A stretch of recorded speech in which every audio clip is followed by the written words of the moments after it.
Pitt, WVU ready to renew Backyard Brawl.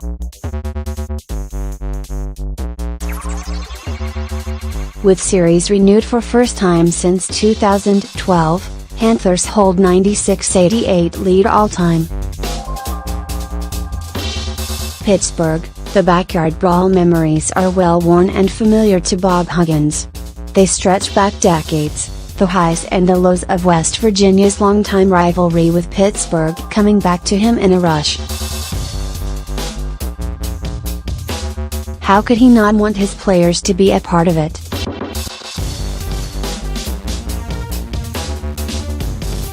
My memory of most of them are on their side rather than ours, said Huggins, who played at West Virginia in the mid-1970s before returning as head coach of his alma mater in 2007. If they don't understand by the time they walk in the arena, they'll understand. The 185th meeting of a rivalry that dates back over a century returns on Saturday night when the 18th-ranked Mountaineers, 8-1, visit the rebuilding Panthers, 5-4. They last met in 2012, each school's final year in the Big East before vaulting to new conferences. With both programs now settled in their new homes, West Virginia in the Big 12 and Pitt in the Atlantic Coast Conference, Pitt approached West Virginia in the spring of 2016 and asked about getting back together. Negotiations didn't take long. There were a lot of people that said, "Are we ever going to get back to the Backyard Brawl?" said Pitt coach Kevin Stallings. It literally was the easiest scheduling. "We called them and said, you guys want to play ?2 and they said yes. 2. Imbuing the importance to two rosters that have never faced each other is another matter. Yet given the proximity of the schools and their lengthy athletic relationship, Huggins and Stallings are hardly concerned about their teams playing with the edge that has long defined a series that began in 1906. The Panthers hold a 96-88 all-time lead, though West Virginia is 7-4 against Pitt since Huggins took over. "When the word Pitt comes out of anywhere, you know what happens," Huggins said. And they're not immune to hearing that, obviously.